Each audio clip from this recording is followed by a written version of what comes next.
Biological section మీరు ఎట్లా తీసి పాడేస్తారు? మీరు 100+ జెండర్స్ ఉన్నాయి, మీరు నమ్మరు. మీరు keeping men out of women's rights అని డొనాల్డ్ ట్రంప్ గారు ఎగ్జిక్యూటివ్ ఆర్డర్ సైన్ చేశారు. అఫ్ కోర్స్ ఇది ఫస్ట్ ఎగ్జిక్యూటివ్ ఆర్డర్ కాదు ఈ పర్టికులర్ ఇష్యూ మీద. అమెరికన్ పాస్పోర్ట్స్ నుంచి అమెరికన్ లైఫ్ స్టైల్ వరకు జెండర్ అంటే మేల్ అండ్ ఫీమేల్ మాత్రమే ఉండాలని. అండ్ గత కొన్ని సంవత్సరాలుగా ఒక టర్మ్ చాలా పాపులర్ అవుతుంది, ఇట్స్ కాల్డ్ వోకిజం.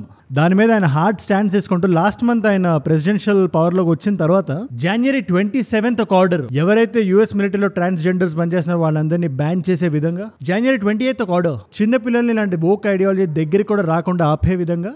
కేవలం ఒక్క రోజు తర్వాత January 29th ఒక ఆర్డర్, K-12 స్కూల్స్ అని ఉంటాయి, స్కూల్స్ లో చిన్నపిల్లలకి ఇవన్నీ చెప్పి చూపించి ఆ టైంలోనే వాళ్ళ జెండర్ ఐడియాలజీ మార్చే విధంగా ఏ స్కూల్ అయినా పని చేస్తే దానికి ఫెడరల్ ఫండింగ్ కట్ చేసే విధంగా. అండ్ మైండ్ యూ, ఇక్కడ మీరు తెలుసుకోవాల్సిన విషయం ఒకటి ఉంది, అమెరికాలో పబ్లిక్ హెల్త్ పబ్లిక్ స్కూల్స్ అంటే గవర్నమెంట్ స్కూల్సే మెయిన్ స్కూల్స్ లాగా. అలాంటి స్కూల్స్ కి ఫెడరల్ ఫండింగ్ కట్ చేసి మొత్తం కట్ అయిపోయినట్టు. అండ్ ఫైనల్ గా నిన్న February 5th ఒక ఆర్డర్ సైన్ చేశారు, keeping men out of women sports అని. Keeping men out of women sports ఏంటి, అసలు ఉమెన్ స్పోర్ట్స్ లో మెన్ ఏంటి అనే డౌట్ మీకు ఖచ్చితంగా వచ్చే ఉంటుంది. అది పర్టికులర్ వీడియోలో నేను క్లియర్ గా ఎక్స్ప్లెయిన్ చేస్తాను. ఇన్ఫాక్ట్ నిన్నే ట్రంప్ మీద వీడియో చేశాను నేను, చాలా మంది ఇండియన్స్ ఇట్లా వెనక్కి పంపిస్తున్నారు ఆయన, ఇల్లీగల్ ఇమిగ్రెంట్స్ ఎవరైతే ఉన్నారో అని చెప్పి. సరే ఆయన కొంచెం గ్యాప్ ఇస్తాడేమో అనుకుంటే ఎక్కడ గ్యాప్ వదలట్లేదు ఆయన. ఆయన ఏవైతే క్యాంపెయినింగ్ ప్రామిస్లు చేశారో దానికి చాలా ఎక్స్ట్రీమ్ స్టెప్స్ తీసుకుంటున్నారు. సో ఇవాళ వీడియోలో నేను ఏం చేస్తానంటే, నిన్న మనం ఇమిగ్రేషన్ గురించి మాట్లాడుకున్నాం కదా, మీ అందరికీ క్లియర్ గా అర్థమైంది కదా. ఆయన క్యాంపెయినింగ్ లో ఇమిగ్రేషన్ కి ఎంత వెయిట్ ఇచ్చారో అంతే వెయిట్ ఈ రాడికలైజింగ్ జెండర్ ఐడెంటిటీస్ కూడా ఇచ్చారు. అది అమెరికన్ ఎకనామిక్ గానీ, అమెరికన్ మిలిటరీ పర్ఫార్మెన్స్ గానీ, అమెరికన్ చైల్డ్ మెంటల్ హెల్త్ గానీ, ఆడపిల్ల రైట్స్ గానీ నాశనం చేస్తుందని ఆయన చెప్పారు.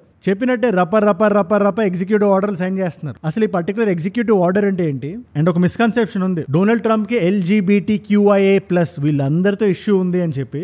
సో దాని గురించి, సో ఆ మిత్ని బస్ చేస్తూ దాని గురించి మాట్లాడదాం.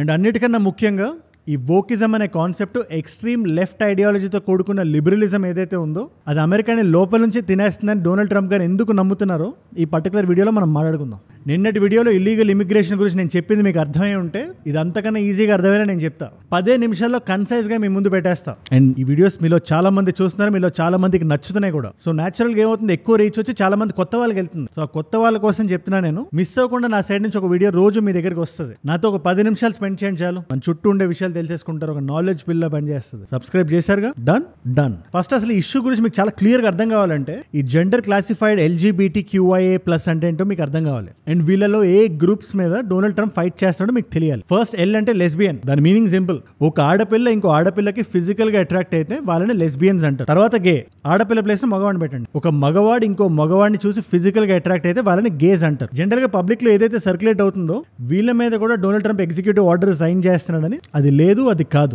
సిమిలర్లీ బి అంటే బైసెక్షువల్, అంటే ఒక అబ్బాయి అమ్మాయికి అట్రాక్ట్ అయితే, లేదా ఒక అమ్మాయి అబ్బాయికి అట్రాక్ట్ అయితే పేరు చెప్పినట్టే బైసెక్షువల్. ఎటువంటి ఎగ్జిక్యూటివ్ ఆర్డర్ ఈ సబ్సెక్ట్ మీద కూడా సైన్ అవ్వలేదు. ప్రాబ్లం నెక్స్ట్ వస్తుంది, T ఫర్ ట్రాన్స్జెండర్, అంటే పుట్టుకతో వచ్చిన బయోలాజికల్ సెక్స్ కాకుండా ఇంకా ఏ విధంగా అయినా ఐడెంటిఫై వాళ్ళు చేసుకుంటే వాళ్ళని ట్రాన్స్జెండర్స్ అంటారు. ట్రాన్స్జెండర్స్ మళ్ళీ 3 రకాలు ఉంటారు, ఇది మీరు చెప్తే నమ్మరు.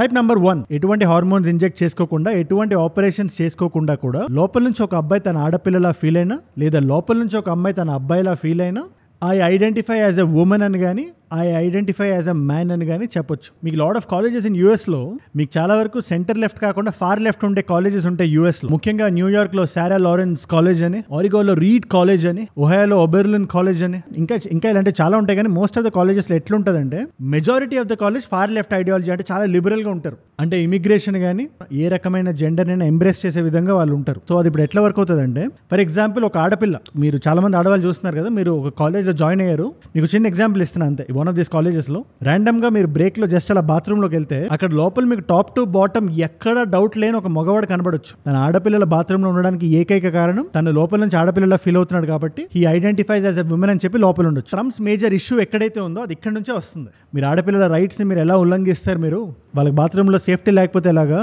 మీరు జస్ట్ ఒక వ్యక్తి మాటను మీరు ఎలా సీరియస్ గా తీసుకుంటారు, రేపు పొద్దున్న ఆడపిల్లకి బాత్రూమ్ లో ఏదైనా అయితే ఎవరు రెస్పాన్సిబిలిటీ తీసుకుంటారో అని అడుగుతున్నారు ఆయన. సో LGBTలో T మీద ఆయనకు ప్రాబ్లం ఉంది, ఇది మీరు అండర్లైన్ చేసి పెట్టుకోండి. But me complete information clear గా ఇవ్వాలంటే ఎటువంటి ఆపరేషన్స్ హార్మోన్స్ లేకుండా ఇలా చెప్పే వాళ్ళు ఉంటారు. వాళ్ళతో పాటు ఇంకో 2 రకాలు ఉంటారు ట్రాన్స్జెండర్స్ లో. ఒకటి హార్మోన్స్ వేసుకున్న వాళ్ళు, 2 డైరెక్ట్ గా లింగ మార్పిడి ఆపరేషన్స్ చేయించుకున్న వాళ్ళు. ఇది మీడియం లెవెల్ ఆఫ్ ట్రాన్స్ఫర్మేషన్ అయితే కంప్లీట్ లెవెల్ ఆఫ్ ట్రాన్స్ఫర్మేషన్, అబ్బాయి అమ్మాయి లాగా లేకపోతే అమ్మాయి అబ్బాయి లాగా. ఈ 3rd కేటగిరీలో ఎవరైతే ఉన్నారో ఒక అమ్మాయిగా మారిన అబ్బాయిని కానీ అబ్బాయిగా మారిన అమ్మాయిని కానీ మనం చూస్తే కూడా గుర్తుపట్టలేం. సో నేను ట్రంప్ ఏదైతే సైన్ చేశారో February 5th అది ఇలాంటి ఇష్యూ మీదే. ఇన్ఫాక్ట్ ఒక స్టెప్ ముందుకెళ్ళి ఉమెన్ స్పోర్ట్స్ ఉంటాయి కదా, ఇలాంటి కాలేజెస్ లో ఒక మగవాడు ఒక ఆడపిల్ల ఫిజికలీ అట్రిబ్యూట్స్ డిఫరెంట్ ఉంటాయి, వాళ్ళ బయోలాజికల్ అట్రిబ్యూట్స్ డిఫరెంట్ ఉంటాయి, వాళ్ళ ఎండ్యూరెన్స్ డిఫరెంట్ ఉంటుంది. అలాంటప్పుడు ఒక 100 మీటర్ రన్నింగ్ రేస్ కానీ లేదా కొన్ని మైల్స్ ఉండే సైక్లింగ్ ఈవెంట్ కానీ ఒక అమ్మాయిని అబ్బాయిని కంపీట్ చేయమంటే ఖచ్చితంగా అబ్బాయి గెలుస్తాడు. బట్ ఇక్కడ ఏమవుతుంది, ఒక అబ్బాయి he identifies himself as a women అని చెప్పి ఈ ఉమెన్స్ కాంపిటీషన్స్ ని హైజాక్ చేసేసి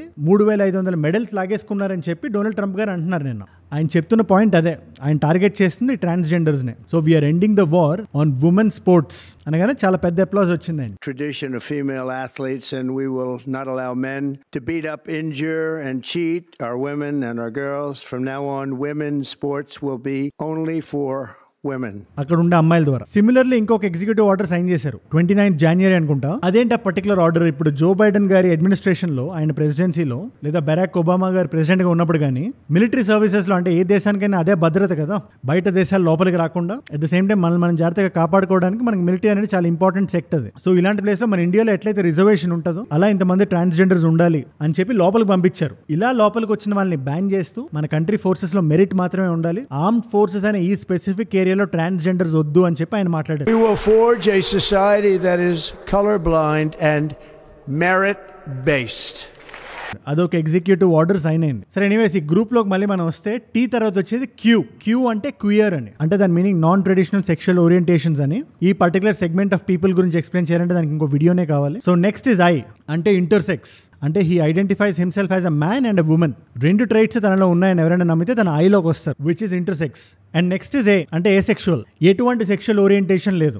ఒక అబ్బాయి అయితే అమ్మాయిని చూసి కానీ అబ్బాయిని చూసి కానీ ఎటువంటి ఫీలింగ్స్ రావు, ఒక అమ్మాయి అయినా అబ్బాయిని చూసి కానీ అమ్మాయిని చూసి కానీ ఎటువంటి ఫీలింగ్స్ రావు. వీళ్ళని ఏసెక్షువల్స్ అంటారు. సో ఈ క్యూ మీద, ఐ మీద, ఏ మీద కూడా ఎటువంటి ఎగ్జిక్యూటివ్ ఆర్డర్స్ సైన్ అవ్వలేదు. చాలా మంది ఏమనుకుంటున్నారంటే వీళ్ళందరి మీద కలిపి అటాక్ చేస్తున్నారేమో అనుకుంటున్నారు, బట్ దట్స్ నాట్ ట్రూ. క్వియర్స్ మీద ఎటువంటి డైరెక్ట్ అటాక్ లేదు కానీ ఆయన క్రిటిసైజ్ చేస్తారు ఈ రాడికల్ జెండర్ ఐడియాలజీ అనే పేరు మీద. అండ్ ఫైనల్ గా ఈ LGBTQIA ప్లస్ లో లాస్ట్ లో ప్లస్ ఉంటుంది చూసారు, non binary, pan sexual, gender fluid, వీటి మీద చాలా స్ట్రాంగ్ స్టాండ్స్ తీసుకున్నారు ఎగ్జిక్యూటివ్ ఆర్డర్స్ ద్వారా కూడా. అంటే రెండిటి మీదే, ఒకటి ట్రాన్స్జెండర్స్, రెండోది ప్లస్ లో ఉండే non binary and gender fluid. And ఏవైతే ఎగ్జిక్యూటివ్ ఆర్డర్ సైన్ చేశారో దాని మీద మీకు చిన్న ఐడియా ఇచ్చా. మనం కొంచెం జూమ్ ఇన్ చేసి చూస్తే ఫస్ట్ ఆయన టార్గెట్ చేసింది మిలిటరీ మీద, మిలిటరీ స్ట్రాంగ్ గా ఉండాలి అని. రెండోది ఆడపిల్లల భద్రత మీద, అంటే వాళ్ళు బాత్రూమ్కి వెళ్ళినప్పుడు కానీ ప్రైవేట్ స్పేసెస్ లో కానీ ఇలాంటి రాడికల్ ఐడియాలజీస్ వాళ్ళ ప్రైవసీకి అడ్డు రాకూడదు అనేది ఇంకో మెయిన్ పాయింట్. దాంతో పాటు స్పోర్ట్స్ లో కూడా ఆడపిల్లలకి రావాల్సిన క్రెడిట్ ని మీరు లాగకూడదు అని ఆయన వాదిస్తారు. ఇది కామన్ సెన్స్ కదా అని ఆయన ఫీలింగ్. అండ్ ఫైనల్లీ చాలా వరకు ఎగ్జిక్యూటివ్ ఆర్డర్స్ చిన్న పిల్లల్ని టార్గెట్ చేస్తూ ఉన్నాయి. ఆయన 2 పాయింట్స్ చాలా బలంగా బలగులు చెప్తున్నారు. ఒకటి, ఫెడరల్ ఫండెడ్ స్కూల్స్ ఉంటాయి కదా,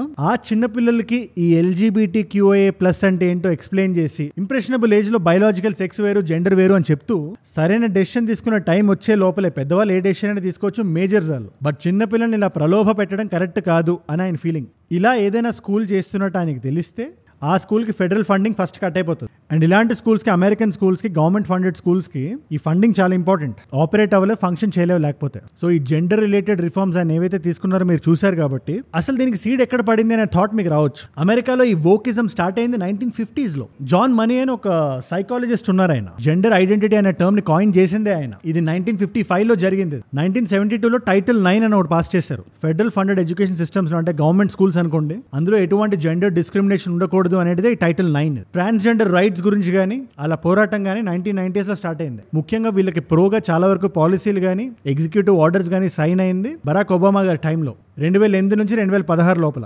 2015 లో సేమ్ సెక్స్ మ్యారేజ్ లీగలైజ్ అయింది. ఈ బాత్రూమ్ ఇష్యూ గురించి నేను చెప్పాను కదా, అది ఎఫెక్ట్ లోకి వచ్చింది 2016 లో ఒబామా గారు ఉన్నప్పుడు. సో ఏ వ్యక్తి అయినా కాలేజీలో తను ఎలా ఐడెంటిఫై చేసుకుంటే అలాంటి బాత్రూమ్ తను వెళ్ళొచ్చు అని. 2017 లో ట్రంప్ గారు రాగానే ఫస్ట్ ఈ బాత్రూమ్ పాలసీని తీశారు, రిమూవ్ చేశారు. మళ్ళీ బైడెన్ గారు వచ్చినప్పుడు మళ్ళీ పెట్టారు. ఈ మిలిటరీ బ్యాన్ ఏదైతే ఉందో ట్రాన్స్జెండర్స్ కి 2018 లో ఆల్రెడీ పడింది ట్రంప్ గారి కింద. సేమ్ మళ్ళీ అగైన్ రిపబ్లికన్స్ నుంచి డెమోక్రాట్స్ చేతికి వచ్చింది, వచ్చి రాగానే అన్ని మళ్ళీ వెనక్కి తెచ్చారు. మిలిటరీ బ్యాన్ ఎత్తేసారు, ఉమెన్ స్పోర్ట్స్ రూల్ ఎత్తేసారు. ఇన్ఫాక్ట్ 2022 లో ఒక 3 సంవత్సరాల క్రితం ఎక్స్ జెండర్ మార్కర్ అని ఉంటుంది. అంటే ఫర్ ఎగ్జాంపుల్ ఇప్పుడు మనం పాస్పోర్ట్ కి అప్లై చేసినప్పుడు మేల్ గానీ ఫీమేల్ గానీ ఉంటుంది కదా, ఇంకో 3ోది యాడ్ చేశారు, దట్ ఈస్ ఎక్స్.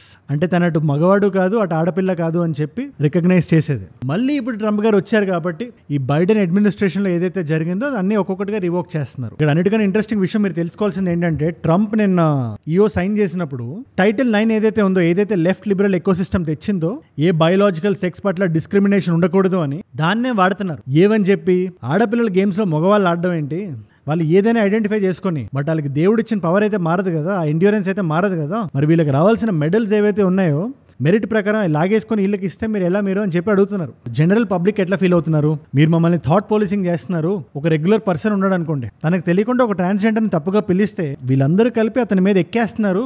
ఎంత దమ్ము ధైర్యం ఉంటే నన్ను ఇలా పిలుస్తావు అని చెప్పి. అలాంటి వీడియోలు కూడా మీకు చాలా దొరుకుతుంటాయి US లో. అండ్ చిన్నపిల్లల పేరెంట్స్ ఉంటారు కదా, మా పిల్లల భవిష్యత్తుని మీరు డిసైడ్ చేయొద్దు, వాళ్ళు పెద్ద అయిన తర్వాత వాళ్ళు ఏంటి అనేది వాళ్ళు డిసైడ్ అవుతారు. కానీ చిన్నపిల్లల కరికులంలో మీరు ఇదంతా పెట్టడం ఎంతవరకు కరెక్ట్ ఇది అని అడుగుతున్నారు. ఎందుకంటే చిన్న పిల్లలకి ఏమైనా నేర్పిస్తున్నారంట కొన్ని స్కూల్స్ లో US లో సెక్షువల్ ఓరియంటేషన్ గురించి, జెండర్ ఫ్లూయిడిటీ గురించి, నాన్ బైనరీ సెక్షువల్ ఐడియాలజీ గురించి అంతా. అసలు LGBTQIA మూవ్మెంట్ స్టార్ట్ అయింది ఈక్వల్ రైట్స్ గురించి. అది ఈక్వాలిటీ నుంచి రాడికలైజేషన్ లోకి వెళ్ళిపోయింది. అది మీరు సేమ్ సెక్స్ మ్యారేజ్ చేసేటప్పుడు ఒక ఈక్వాలిటీ ఉండాలి అని చెప్పి మీరు ప్రొటెస్ట్ చేసి ఇప్పుడు ఇదంతా ఏంటిది అని అడుగుతున్నారు. బయోలాజికల్ సెక్స్ మీరు ఎట్లా తీసి పాడేస్తారు? మీరు 100+ జెండర్స్ ఉన్నాయి, మీరు నమ్మరు. మీరు ఎవరైనా ఒక సెంటర్ పర్సెంట్ ఇలాంటి లెఫ్ట్ లీనింగ్ కాలేజ్ లోకి వెళ్తే అతను ఫిట్ ఇన్ అవ్వకపోతే బహిష్కరించేస్తున్నారు. నువ్వే కరెక్ట్ గా ఆలోచించట్లేదు అని అతను కానీ ఆవిడ కానీ నమ్మేలా చేస్తున్నారు. మొత్తానికి అతను కూడా ఐడియాలజీ కంప్లీట్ గా మార్చుకొని వీళ్ళలో కలవకపోతే గానీ పాస్ అవని పరిస్థితి. దీని మీద మీరేమంటారు? నాకు కింద కామెంట్స్ లో రాయండి. ఏదేమైనా ఒక విషయం మాత్రం నేను నమ్ముతాను, జెండర్ అనేది పర్సనల్ చాయిస్. అది మన ఎవరి ప్రైవేట్ స్పేస్ లోకి వెళ్ళి వాళ్ళని మోరల్ పోలీసింగ్ చేయకూడదు. అది ఏ విధంగా కరెక్ట్ కాదు. అట్ ద సేమ్ టైం చిన్న పిల్లల మెంటల్ హెల్త్ ని, ఆడపిల్లల భద్రతని మన మైండ్ లో పెట్టుకోవాలి. అండ్ నేషనల్ సెక్యూరిటీని కూడా ట్రంప్ గారు ఏవైతే సైన్ చేస్తున్నారో వాటిని బేస్ చేసుకునే ఉన్నాయి. ఆయన చాలా రాడికల్ స్టేట్మెంట్స్ చేయొచ్చు, అది ఆయన పర్సనల్స్ అవి. బట్ ఆయన ఆన్ పేపర్ సైన్ చేస్తున్న విషయాల గురించి మనం ఆలోచించాలి. ఆయన కూడా డెమోక్రసీలోనే ఆపరేట్ అవుతున్నారు కదా, మీరు ఆయన కూడా ప్రవర్తించలేరు. సో రాడికల్ జెండర్ ఐడియాలజీ అనేది పాలిటిక్స్ని డిసైడ్ చేయకూడదు, మెరిట్ని డిసైడ్ చేయకూడదు, చిన్నపిల్లల భవిష్యత్తుని డిసైడ్ చేయకూడదు, ఆడపిల్లల భద్రతని డిసైడ్ చేయకూడదు, కంట్రీ సెక్యూరిటీని డిసైడ్ చేయకూడదు. వీటి బార్డర్లు దాటి లోపలికి రానంత వరకు ఎవరి పర్సనల్ స్పేస్ వాళ్ళదే, ఎవరి పర్సనల్ చాయిస్ వాళ్ళదే. ఎవరి మీద కామెంట్ చేయకూడదు అని నేను చాలా బలంగా నమ్ముతాను. కాలిఫోర్నియాలో పేరెంట్స్ ప్రొటెస్ట్ చేసిన మా పిల్లలకి ఏది పడితే అది చెప్తున్నారని, లేదా ఇటు ఇలాన్ మస్క్ గారు ఆయన హార్ట్ బ్రేక్ అయిపోయింది ఆయనకి. ఒకసారి మీరు లుకప్ చేయండి గూగుల్లోకి వెళ్ళి, just search Elon Musk kid issue అని. ఆయన అందుకే అంత బలమైన ఫండింగ్ ఇచ్చారు ఆయన ట్రంప్ గవర్నమెంట్ కి. పిల్లల్ని ఓవర్ సెన్సిటైజ్ చేసేయడం కొంచెం లిబరల్ ఐడియాలజీతో. ఒక రీడింగ్ యూనివర్సిటీలో చిన్నపిల్లలకి 10 సంవత్సరాలు 12 సంవత్సరాలు ఉంటాయి. హ్యూమన్ అనాటమీ బాడీ ఫిగర్ చూపించడానికి ఒక డిస్క్లైమర్ వేస్తున్నారంట. మీకు ఎవరికైనా ఇంట్రెస్ట్ లేకపోతే బయటికి వెళ్ళిపోండి అని చెప్తున్నారంట. అలా చెప్తే కొంతమంది బయటికి కూడా వెళ్ళిపోతున్నారు. ఇలా చిన్న చిన్న విషయాలు మీరు అఫెన్స్ తీసుకుంటుంటే నేషన్ స్ట్రాంగ్ ఎట్లుంటది? యూనివర్సిటీ ఆఫ్ ఈస్ట్ ఆంజిలా అని ఉంది, హౌండ్ ఆఫ్ బాస్కర్విల్లెస్ మీరు చదివే ఉంటారు. అందులో ఏవో గోరీ డీటెయిల్స్ ఉన్నాయి. బుక్కే అది, క్రైమ్ బుక్ అది. అవి మనం అంతా చదివే పైకి వచ్చాం కదా. సో ఆ పర్టికులర్ బుక్ చదివేటప్పుడు ఇంగ్లీష్ లిటరేచర్ క్లాస్ లో ఈ పేజీలో ఇవి ఉంటాయి, ఎవరికైనా అఫెన్స్ తీసుకుంటే బయటకు వెళ్ళిపోండి అంటే స్టూడెంట్స్ బయటకు వెళ్ళిపోతున్నారు. ఎగ్జిక్యూటివ్ ఆర్డర్ అనేది ఫెడరల్ గవర్నమెంట్ ప్రెసిడెంట్ కి ఇచ్చిన పవర్ అది. సో విత్ ఇన్ డెమోక్రసీనే ఆయన ఆపరేట్ అవుతున్నారు. ఈ ఎంటైర్ ఇష్యూ మీద నేనేమైనా మిస్ అయి ఉన్నా, because I wanted to be very clear. నేను ఎక్నాలెడ్జ్ చేస్తా LGBTQIA కమ్యూనిటీకి ఉండే డిస్క్రిమినేషన్ ని, వాళ్ళకి రావాల్సిన ఆపర్చునిటీస్ వాళ్ళకి రావాలి. వాళ్ళు ఎటువంటి పర్సనల్ కాల్ తీసుకున్నా కూడా they need to be supported. But నేను చెప్పేది ఒకటే, not at the cost of these things. ఆడపిల్లల్ని చిన్నపిల్లల్ని ఇది చేసి కాదు. సో నేను చెప్పాల్సిందంతా చెప్పాను నేను. అండ్ మీరు ఇక్కడ వరకు వచ్చుంటే మాత్రం నా వీడియోస్ మిమ్మల్ని ఆకట్టుకుంటున్నాయి అండ్ ఒక వాల్యూ పొందుతున్నారు. Thank you so much for that. మీరు చూపిస్తున్న ఈ ప్రేమ ఏదైతే ఉందో, నన్ను ఇంకా ఇలా పనిచేయడానికి, ఇలాంటి వీడియోస్ ఇంకా చేయడానికి, రోజు కష్టపడి ఒక 10-15 నిమిషాల వీడియో మీ ముందు పెట్టడానికి, సో దట్ అది మీకు నాలెడ్జ్ పిల్ల పనిచేయడానికి నా వంతు ప్రయత్నం నేను చేస్తున్నాను, ప్రాణం పెట్టి పని చేస్తున్నాను. సో కొత్తగా వచ్చి ఈ పాయింట్ దాకా వచ్చుంటే మాత్రం ఖచ్చితంగా సబ్స్క్రైబ్ చేసేయండి. రేపు వీడియో మిస్ అవ్వకూడదు కదా, పెట్టగానే మీ దాకా వచ్చేస్తుంది. సబ్స్క్రైబ్ చేశారుగా, డన్. అండ్ ఇలాంటి వీడియో ఐడియా టాపిక్స్ నాకు వచ్చి మీరు ఏమైనా ఇద్దాం అనుకున్నా, నాతో డైరెక్ట్గా వచ్చి ఇంటరాక్ట్ అవుదాం అనుకున్నా, లేదా ఇలాంటి వీడియోస్ని రీల్ ఫార్మాట్లో చూద్దాం అనుకున్నా, లేదా నా చుట్టూ ఏం జరుగుతుందో చూద్దాం అనుకున్నా, Instagram is the way to go. Ajay from ఏజుడ్ అని ఉంటుంది. అజయ్ ఫ్రమ్ ఏజుడ్ 1+ మిలియన్ ఫాలోవర్స్ ఉంటారు. You should be able to find me. రండి అక్కడికి వచ్చేయండి, అక్కడ కూడా మాట్లాడుకుందాం. అండ్ మీకోసం 2 కాంప్లిమెంటరీ వీడియోస్ పెడుతున్నాను. ఇదే ట్రంప్ అడ్మినిస్ట్రేషన్ ఇల్లీగల్ ఇమిగ్రెంట్స్ మీద, అది మన ఇండియన్స్ అయినా కూడా ఎలాంటి డెసిషన్ తీసుకుంది, దానివల్ల ఒక మిలిటరీ ఎయిర్ క్రాఫ్ట్ లో మన ఇండియన్స్ ఆల్రెడీ అమృత్సర్ లో ల్యాండ్ అయ్యారు. ఈ ఎంటైర్ ఇష్యూ గురించి మీరు తెలుసుకుందాం అనుకుంటే, ట్రంప్ ఎట్లా ఇండియన్స్ ని తీసుకొచ్చి మిలిటరీ ఎయిర్ క్రాఫ్ట్ లో పెట్టి ఇల్లీగల్ గా వచ్చిన వాళ్ళని బయటకు తోసాడో ఆ పర్టికులర్ వీడియో ఇక్కడ ఉంది. లేదా లోకల్ గా ఏమైనా తెలుసుకుందాం. మన హైదరాబాద్ లో ప్రిజం పబ్ లో ఒకటి జరిగింది, ఒక ఇన్సిడెంట్ జరిగింది, ఒక ఈవెంట్ జరిగింది, ఒక షూట్అవుట్ జరిగింది. అండ్ అతని ఛాతి మీద అతని టాటూస్ చూస్తే మనకి మైండ్ షేక్ అవుతుంది. నాకు 100 గర్ల్ ఫ్రెండ్స్ కావాలని రాశాడు ఆయన. సో ఆయన స్టోరీ గురించి తెలుసుకుందాం అనుకుంటే ఆ పర్టికులర్ వీడియో ఇక్కడ ఉంది. మీకు ఏ వీడియో ఇంట్రెస్ట్ ఉంటే ఆ వీడియో చూడండి. అండ్ నేను మిమ్మల్ని మళ్ళీ రేపు కలుస్తా. మనందరం కలిసి పెరగాలి, కలిసి ఎదగాలి. Let us all grow together. Let us all rise together. Rise above injustice. Rise above unlawful activities. Rise above hate. ఏజుడ్ అంటే మనం. జై హింద్, జై భారత్, జై ఆంజనేయ, ఓం నమః శివాయ.